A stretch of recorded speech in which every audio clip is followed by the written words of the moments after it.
Okay, so welcome everybody. I think you know who I am. I'm Jim Rose. Usually we would have Don Waddell starting this off, but Don, I think, is sound asleep in Croatia or somewhere. And he fled the country for some reason. And so I'll be running this meeting today. So welcome. This is our second meeting of Fall Ball for Blues. Let's have our pregame. And so we're going to ask you to mute your audio throughout the meeting unless you're called on to speak. And during the meeting, if you have a question or a comment, if you go down to the bottom of your Zoom, it has something called reactions, and you will find the raise your hand there. If we're sharing a video, I'll have on the side it up. So if you put your hand up, I will be able to see you. Or if you just want to sort of raise your hand. If by any chance I don't see you and you're really trying to talk, just unmute yourself and let it be known that you want to talk. I'll also have the chat function up so that you can ask questions through the chat function also. So as always, try to stay on topic. Let's not go through wild hypothetical questions. We want to keep this short. We're going to stay here an hour. So we want a fairly focused meeting. Just one thing, there are probably some people here that might be recording the game and don't want to know what the score is. So how about if we refrain from going through scores for the game? Okay, so what are we going to do tonight? So we're going to have a guest speaker, Joe Loftgren. I'll introduce him in just a second. He'll be talking about where the future umpires for Little League are going to come from. And then we're also going to talk about tag plays at bases. In particular, we're going to talk about tag plays at the plate, and we'll be talking about the wedge position. There'll be a little bit on bases also, but I think that's something that we want to carry over maybe for another fall ball for Blues and sort of focus more at the plate. But there's also other videos from this past season's Little League World Series that we want to go through, that'll talk about positioning, that will talk about mechanics, that will talk about rules, and then at the very end, any questions you might have. Know that if it's related to what's going on in the district in terms of umpiring, that's something that'll be better handled by Dawn. So who we have tonight speaking is Joe Loftgren, and Joe is a Western region instructor. He's also an evaluator at the senior softball tournament in Missoula. He is an outreach instructor. He's also secretary of the Alumni Association, Western Region Alumni Association of Umpires.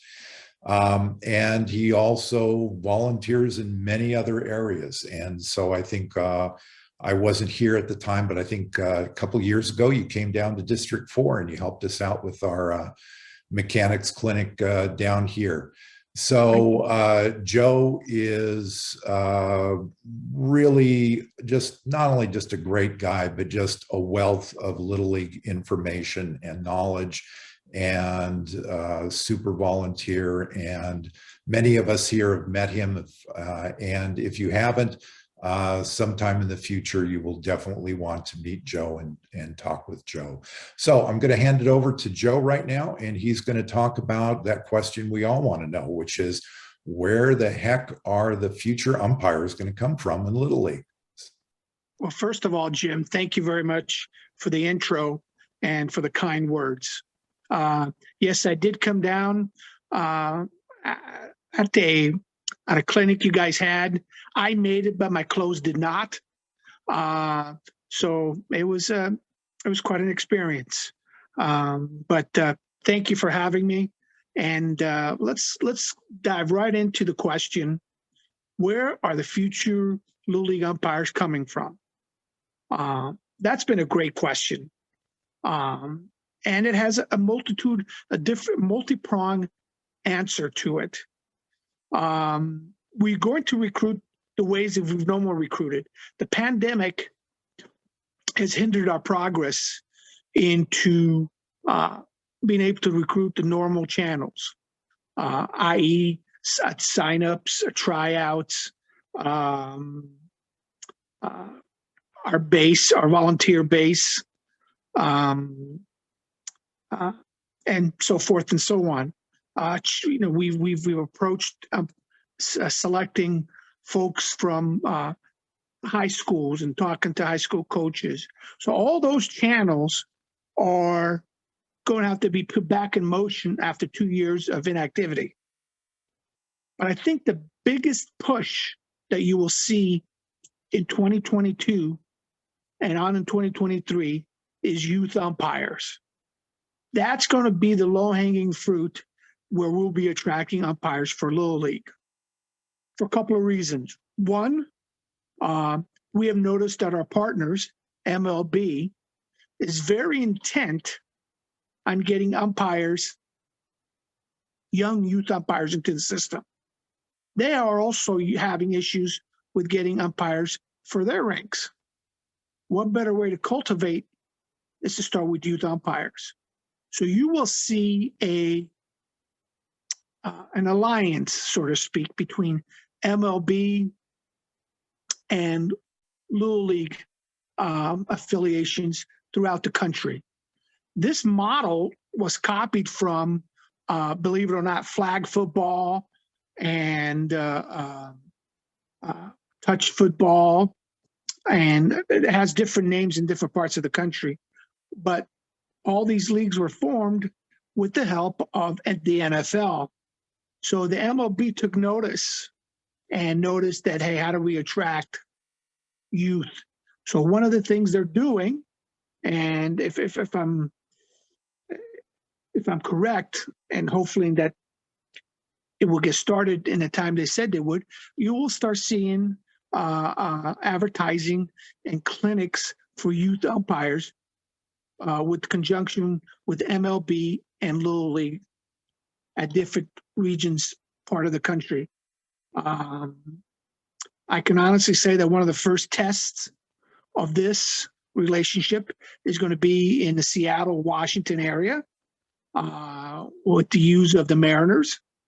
I think talks are ongoing, and we will see that their buy-in is as much as ours, and they needed a vehicle to recruit youth umpires.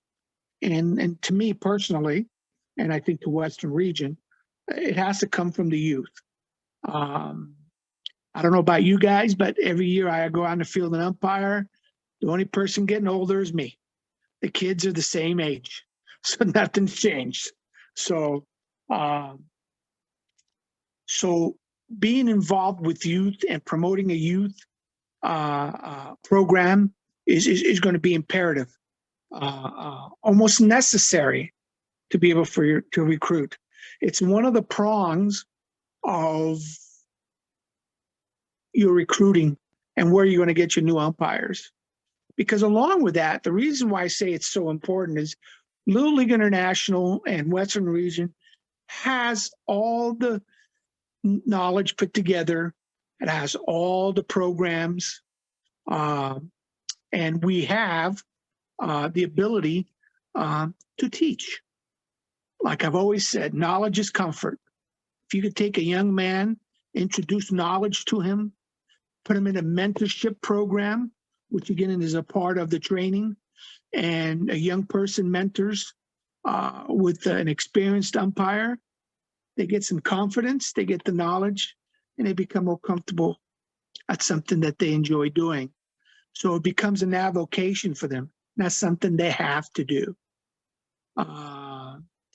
And I see that growing. The movement is there. So I like to see this MLB program with Little League be as fun, inclusive, and successful as Pop Warner football is across the country. So Jim, that's my 10-minute thought. I could speak for hours regarding this topic, but I think that hits the crux of what I wanted to say.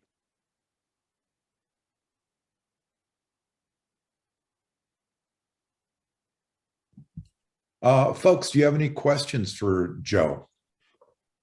For what he went through, to expand, or to something different? Angela asked, does this include actively recruiting more women and girls? Yes, ma'am, it is. As a matter of fact, there's a need in all levels of umpiring, starting from rec leagues to Little League to high school and college. Okay. Other questions? How can I get involved? In what aspect? Joe, this is Kate Hart. How can I get involved? You aren't involved, Kate. Good to hear your voice. Nice Good to see you. Yes. But how can I get involved in this junior program? It's always been a passion of mine. I believe that you were one of the folks that instructed when we had junior umpire outreach clinics. Yep. You, Gerard, and I think Jeff Shu. So I don't see that coming back to form. But I think how you can get involved, Kate, is through Western Region. We're always looking for a particular type of person to interact with our kids, like ex-school teachers, ex-coaches, players. So that's the one way to get involved.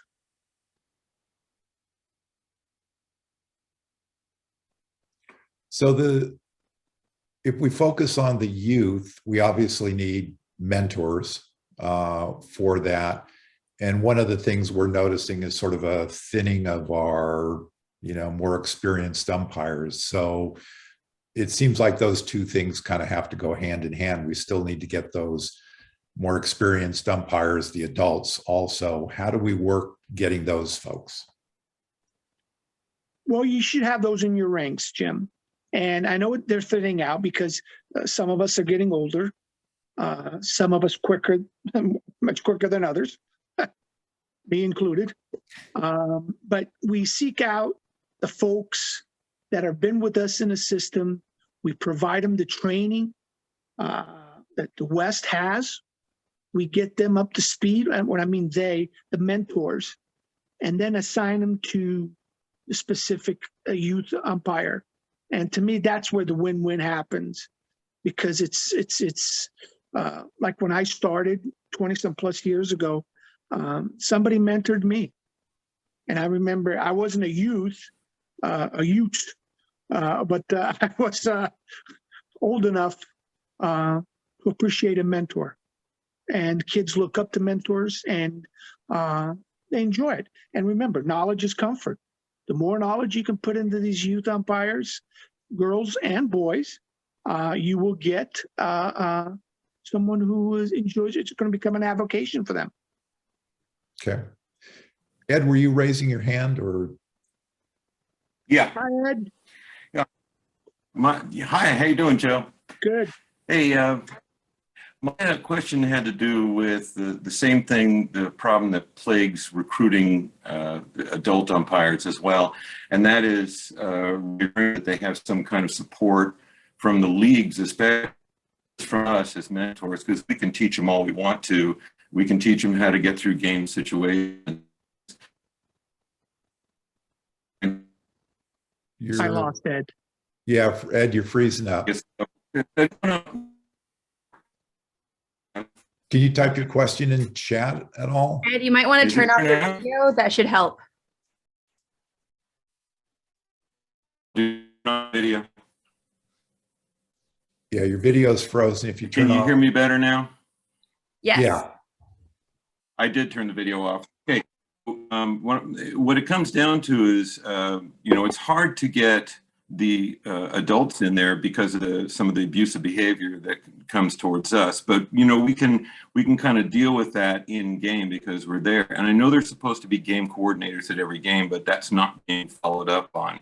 So my question is, how put toward youth umpires? How are we going to guarantee them that those games pretty much saved by the?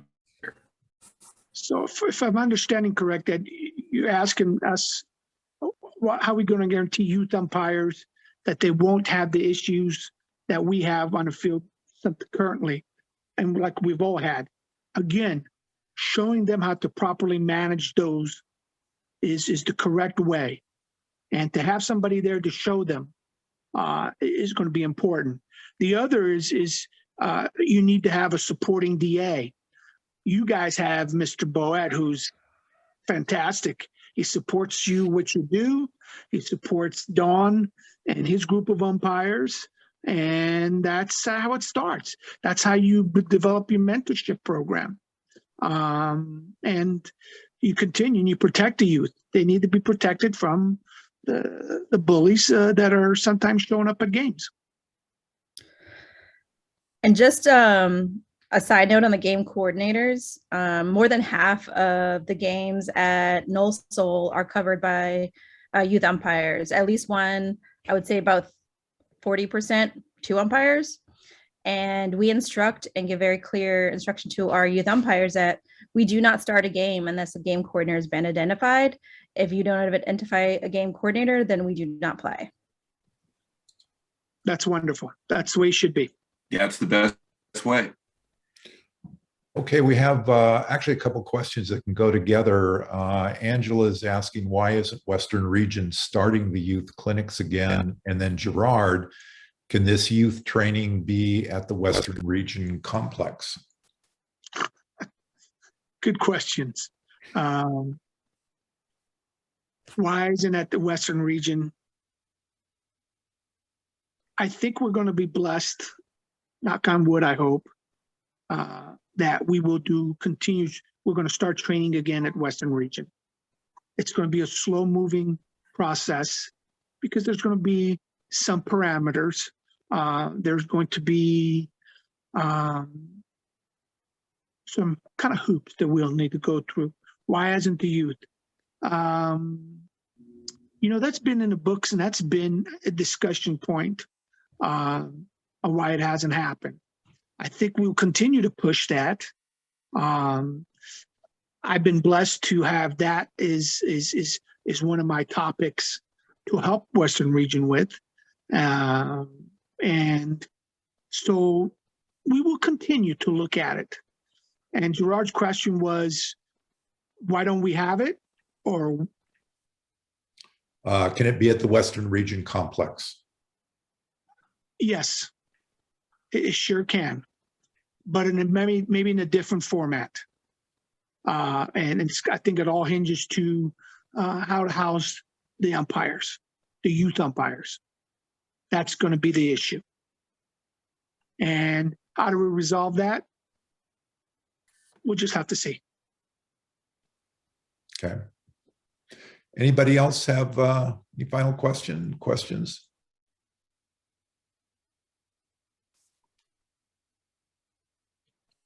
Are you Jeff's got a raising your question, hand, or Jeff? he's just waving. Yeah, Joe, the Western Region has been blessed to have good quality instructors and a top, I have to say former now, Major League Baseball umpire, Jerry Davis, attend our academy and, give us a lot of support, give the instructors a lot of support. And also, of course, we're always learning. Is there any discussion about Major League Baseball umpires taking a more active role by way of Major League Baseball commissioner, giving encouragement or direction or, a little push. Because I think one of the big thing that has helped the Western region, all these past academies, was to have Jerry Davis there and have him talking about the same things that the instructors are passing on, but of course in his more eloquent way of describing situations and teaching.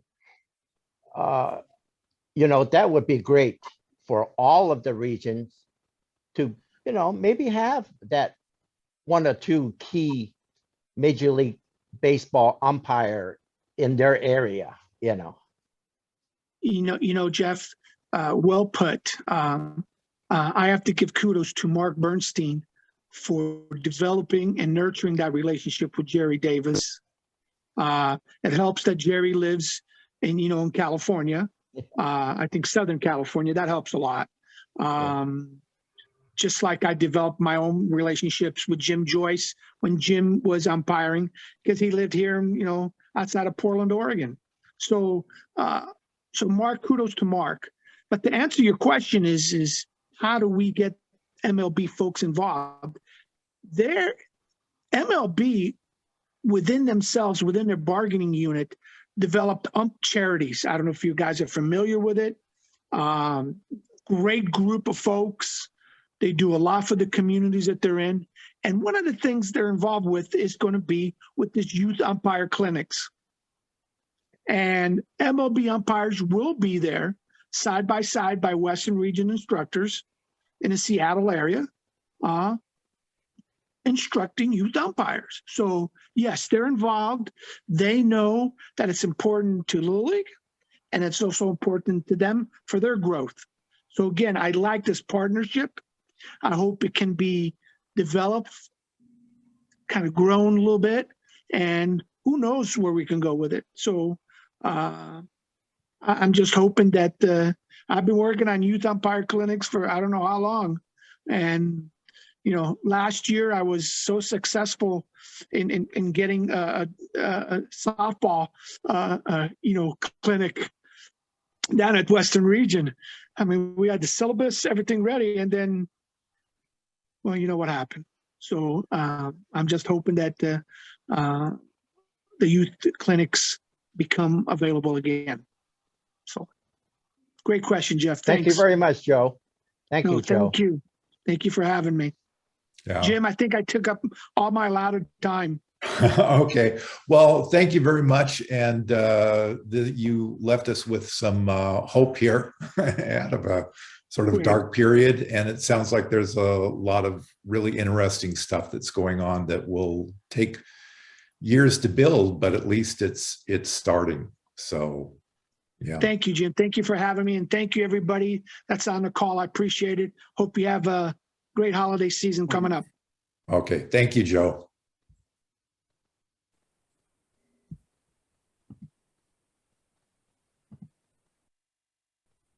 Okay, we are going to switch over now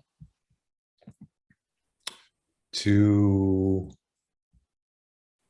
let me see if I can get this here. There we go. Okay, we're going to be talking about proper positioning for tag plays. And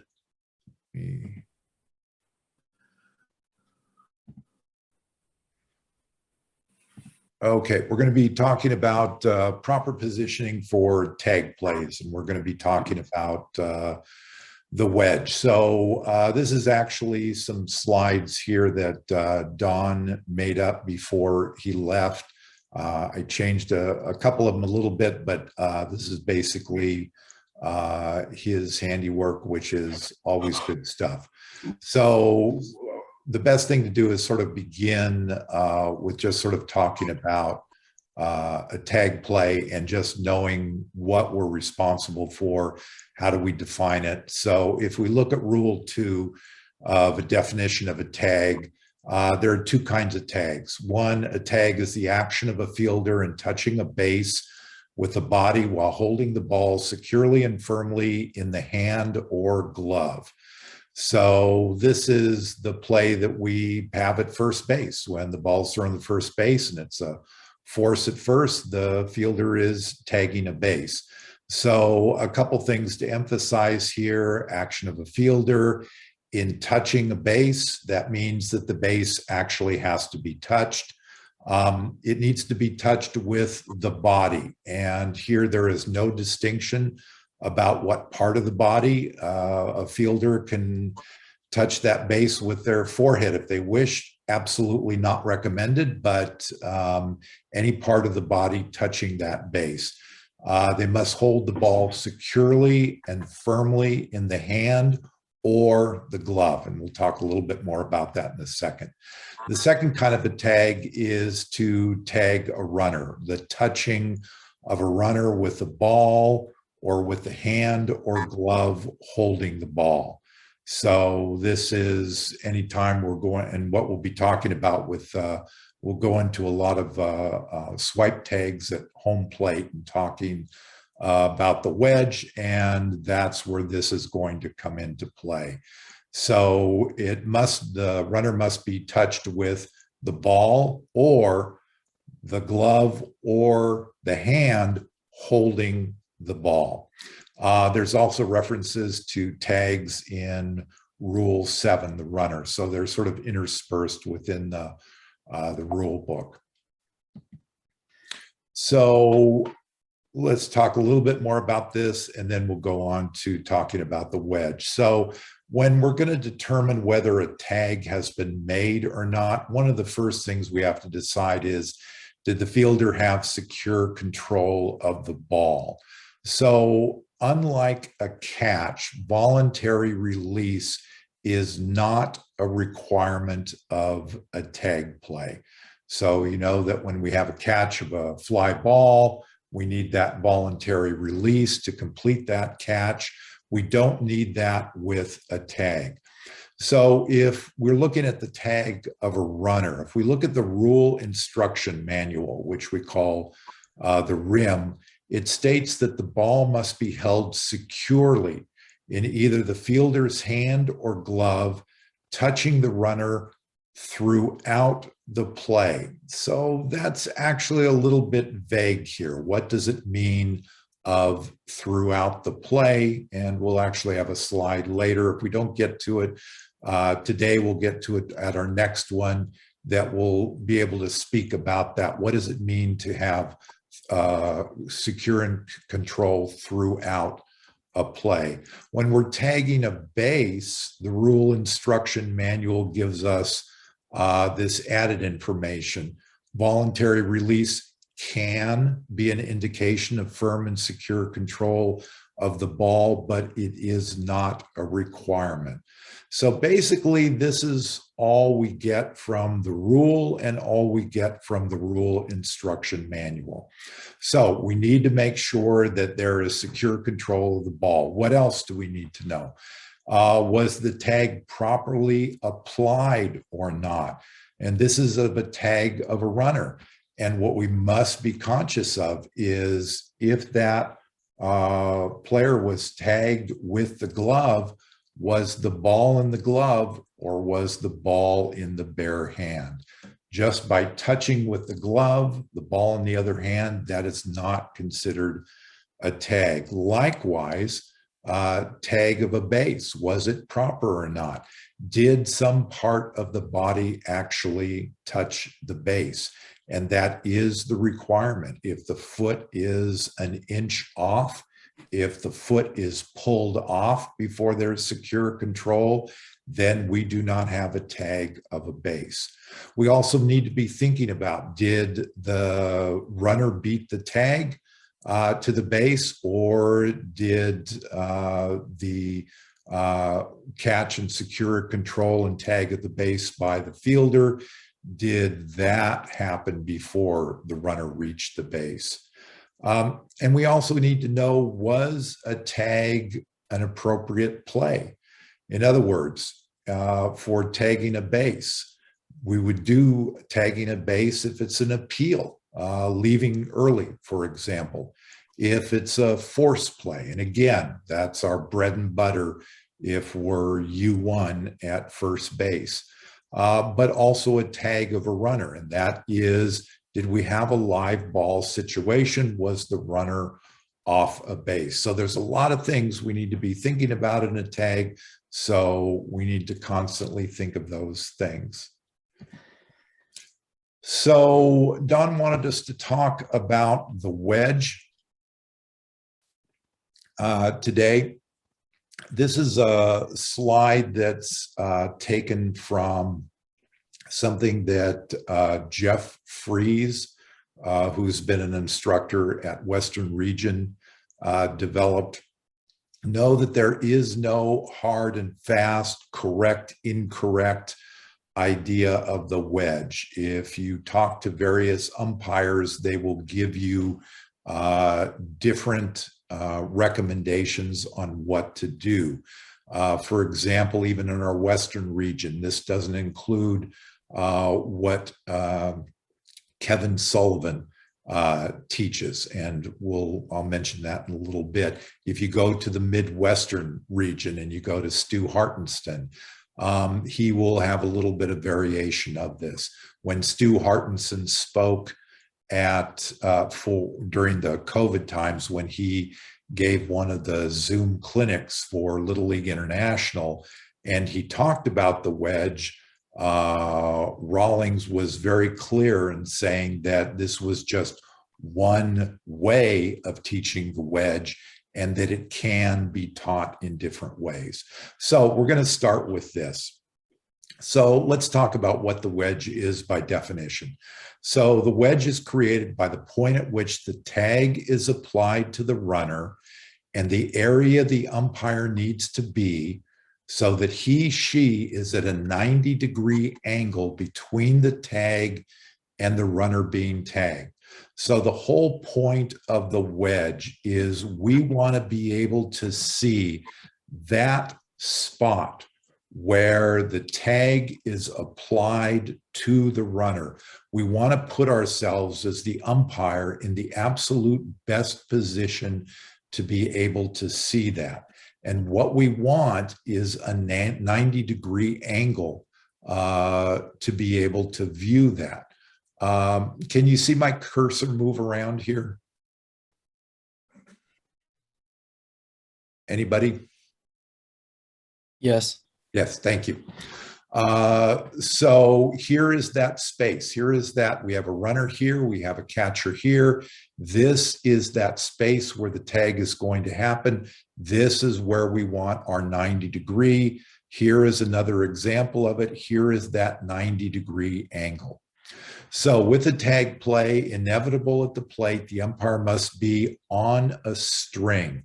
And that's a very common language that we use with the wedge, is on a string with the catcher so that the umpire is no more than 6 to 8 feet away from the catcher. And that's saying no more than, but can be closer. And there are folks who will emphasize a much closer distance.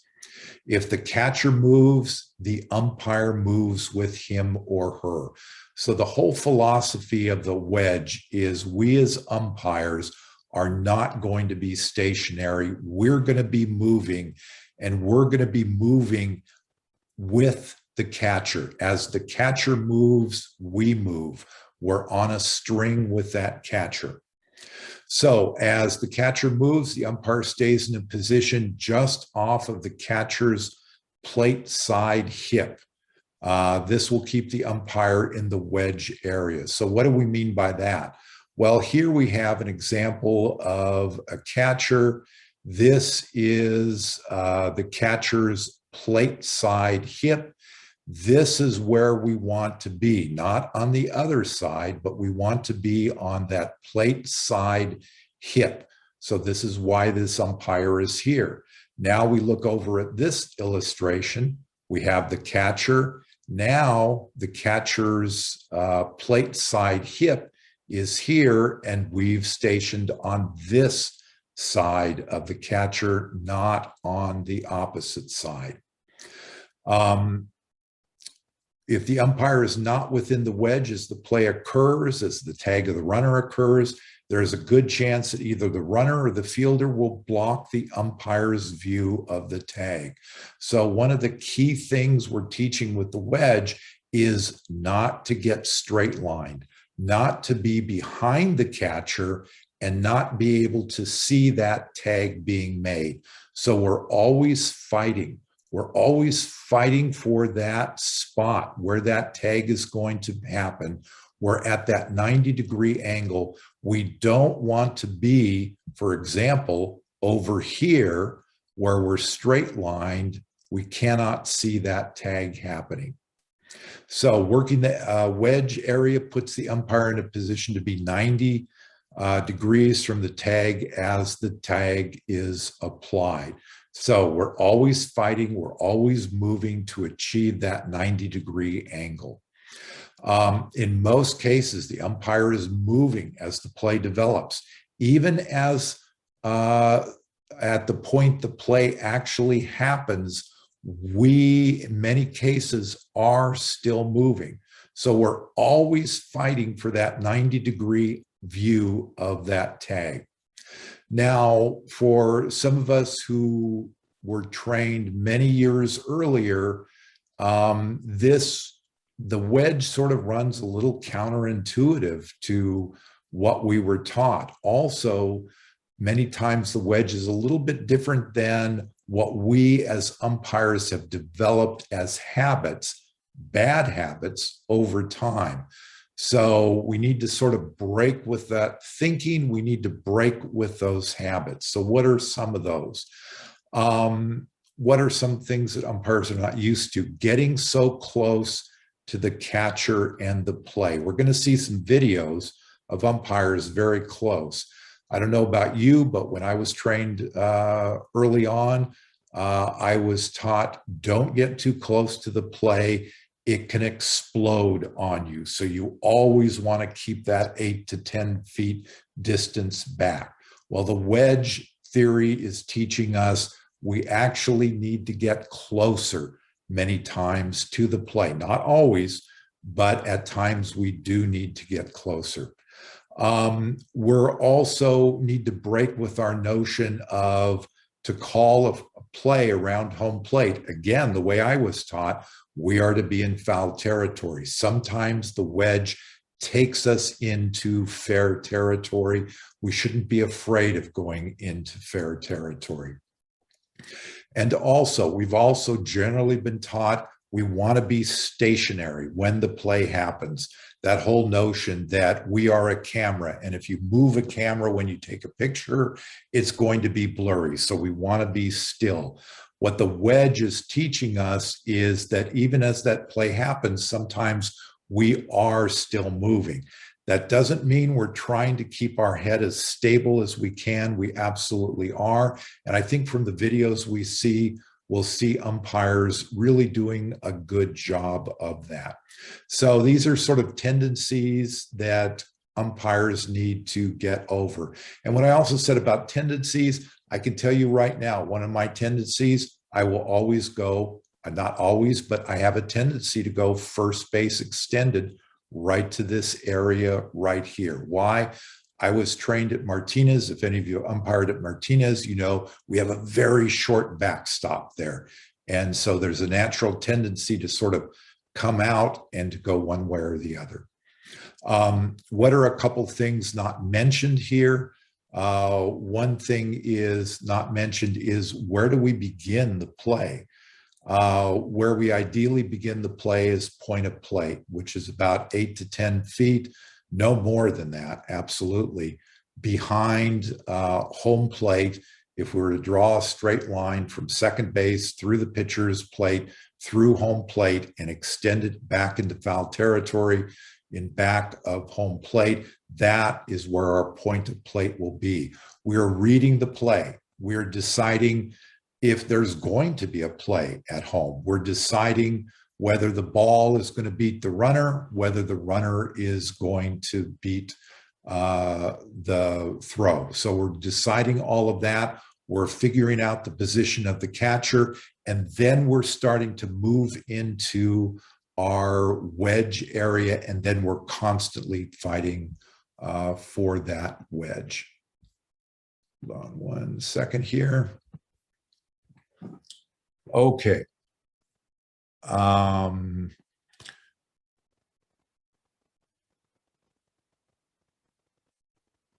Let's hold off. Alistair's asking, so let's hold off on that, Alistair.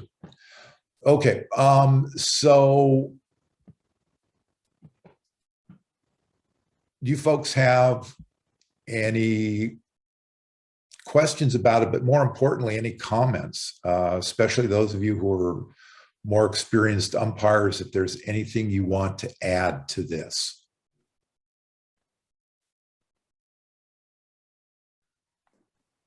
Well, I do have to agree with you, Jim, that it was a harder habit to break. But as I saw the wedge starting to be implemented, taught a little more through the clinics we went to at the Western region and what have you, and the stuff we brought back, that it was a lot easier to see those plays. It's just when you go through X number of years beforehand as an experienced umpire, like you said, starting at point of plate and then sort of moving a little to one side or the other, it can be a harder transition, but if you put your mind to it, you get much more positive results. Mm-hmm. And absolutely another reason why we need to bring the youth umpires in, because they don't have the bad habits, and we can teach them this from the absolute beginning. A question, Jim. Sure. To what extent does whether the catcher is right-handed or left-handed or glove side figure into positioning at all? Does anybody else want to take this? And I'm just sort of, what I want to do is sort of facilitate a discussion. Hey, Jim, I have a thought on that. Sure. It's Kate. One of the things that we talked about, following the catcher's hip.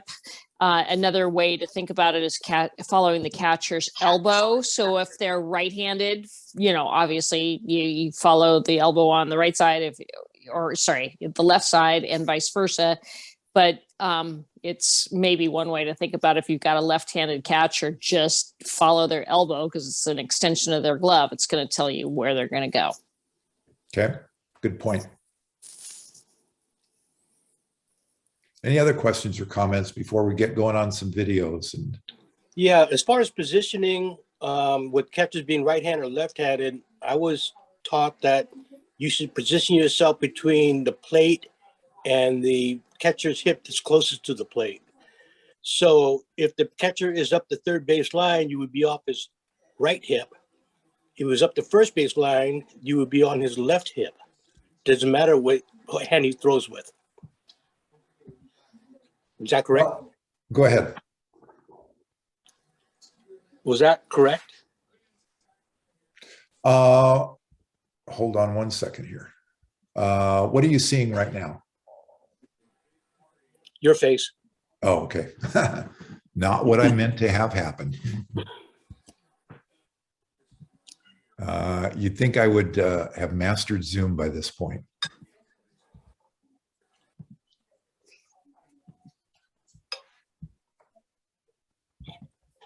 Okay. So generally, the way the wedge is taught, it's generally not taught left or right-handed. There's Kate's point, which is a good point, but generally it's taught in terms of, what is the plate side hip of the catcher, and of trying to get to that point. So, I mean, if we look at this right here, I guess let's think through it. So if we have a catcher who's left-handed, they're going to have the ball in the glove, and they're going to be reaching out here. And we have that view of it. Think if we have a catcher that's right-handed, and they're going to have the ball in this glove, and we're going to have a potential swipe tag. Even if we're still on this side, chances are they're going to be swiping this way here. How do we get that view? It's not going to be from over here. It's going to be, again, from this hip. As this catcher rotates, we're going to be rotating with that catcher. So for me, that's how I would think of it. If you go to the Western Region Clinic and you have Kevin Sullivan teaching the wedge, and some of us had him evaluate us this summer up in Healdsburg. What he says is that when we start at point of plate, he has a little sort of shorthand, which is crash left, swipe right, crash left, swipe right. So what he's saying is, if we believe it's going to be a crash play, if we believe that the catcher is going to have the ball in front of the plate waiting for the runner, and hence a crash play, hence a runner sliding into the catcher, he's saying go to your left. If, however, we're going to have a swipe tag, he says go to the right. So that's just as an illustration that, you know, there's a lot of different ways that the wedge is taught.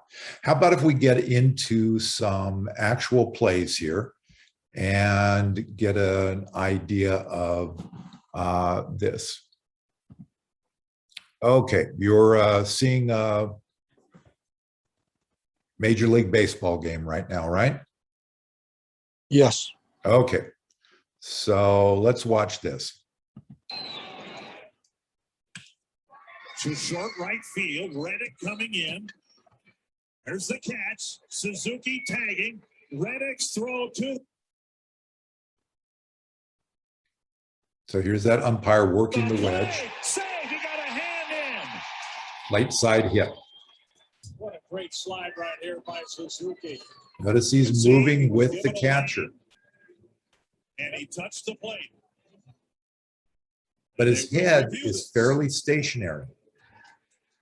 And they replay it here on the scoreboard, and they get the angle that we showed you a moment ago.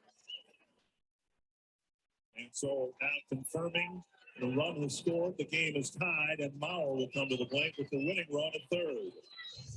Well, again, take a look right here. Suzuki on the side sweeps that hand across the plate. So that notion of that he's on a string 35 hitter against the American with the catcher.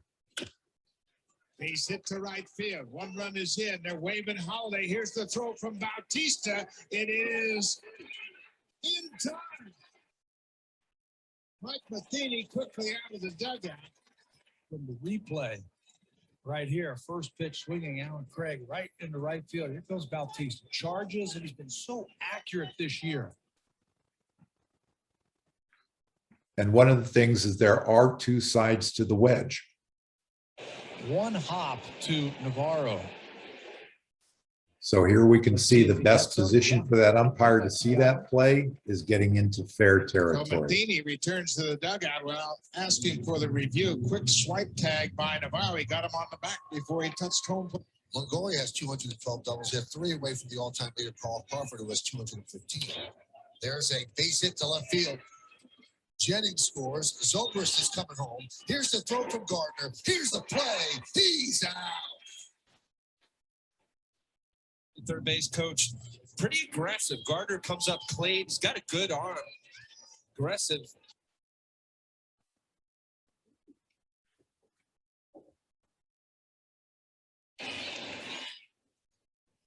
Getting him fairly easily.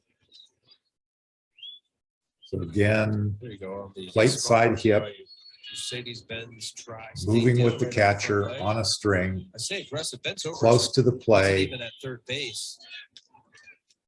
Tom Foley, third base coach, kept wheeling him. Yes, he did.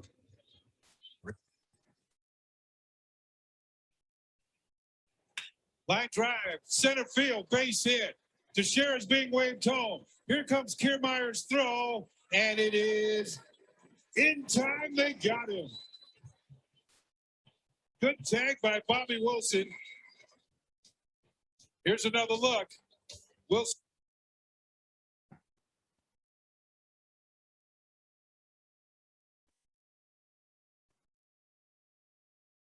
reaches, and he gets him.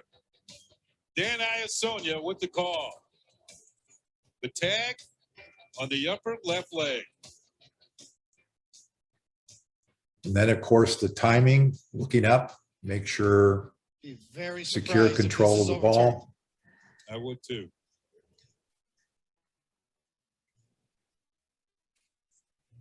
The call is out. He's out of the plate.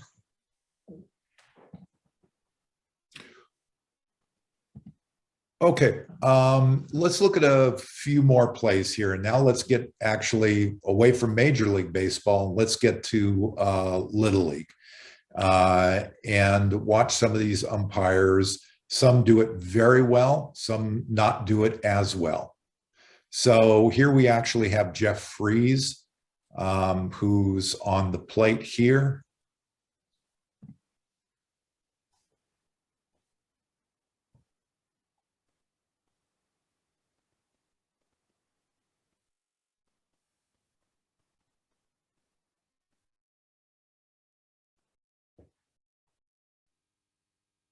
So note he's taking that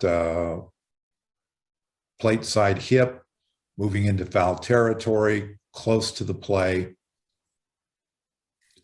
Let's look at another one. Well, let's look at this again, I guess.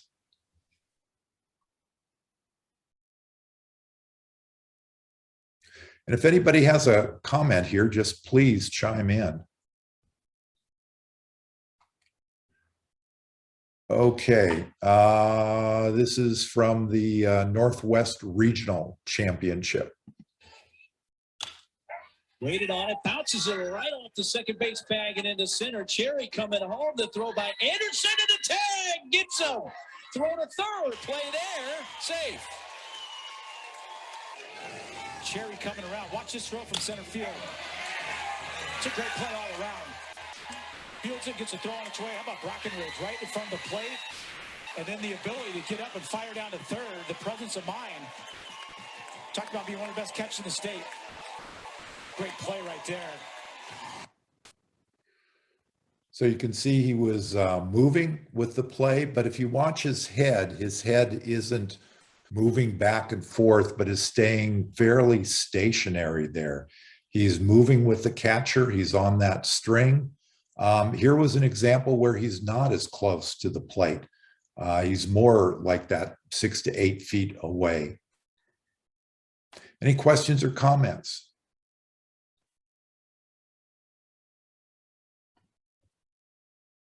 Okay, we have time for one more. So this is going to be a play at the plate. This is softball. This is from Little League World Series this year in Greenville.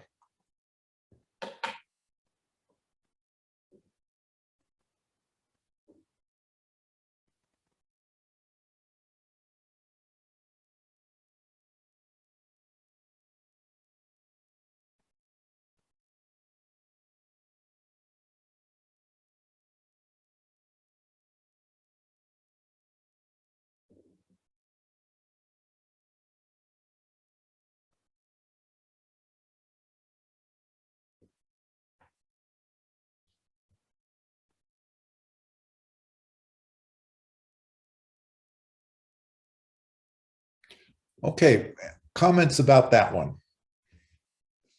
Was that a head first slide? Well, was it? I think it was.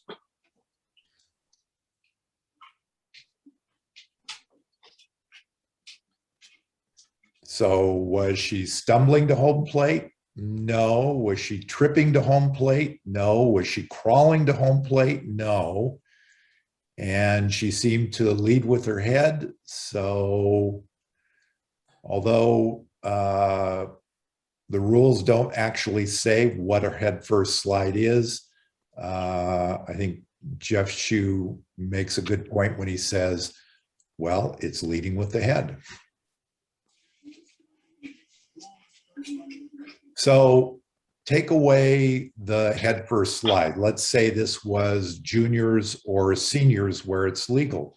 What do we think about the umpire's positioning?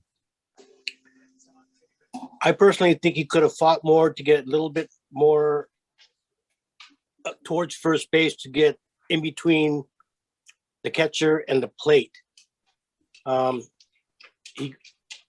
think he could have been possibly straight line by the runner during part of that play. Yeah, he might have even actually been able to move a little into fair territory there to see that, up first base, but even rotated a little bit more counterclockwise. Exactly. So if we're more third base extended, and then as this catcher rotates, we're rotating to the right, we're then going to have this angle right here. We're going to see that opening. At this point, we look, and if she were to continue at this height, and the glove comes and tags her right back here, he's not going to be able to see that. Right. He didn't fight for that angle. It seemed like he was pretty stationary during that play. Yeah.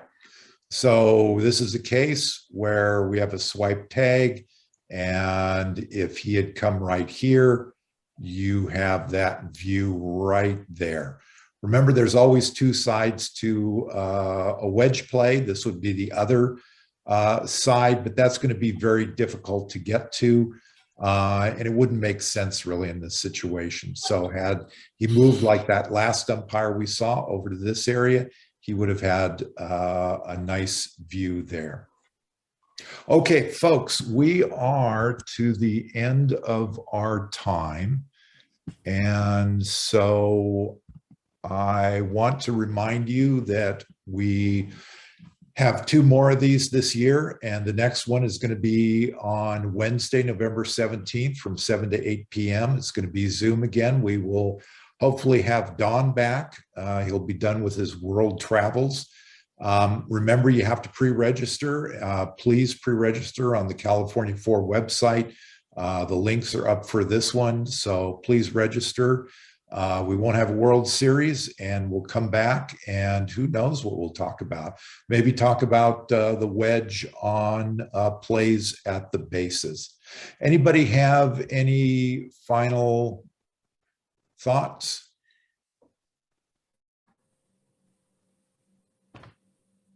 Kate? I was just waving hi to everybody. It's good to see everybody. Hi to all you people too. Thanks for hosting. Yeah, thank you, Jim. Absolutely. Okay, everybody have fun and go enjoy the World Series.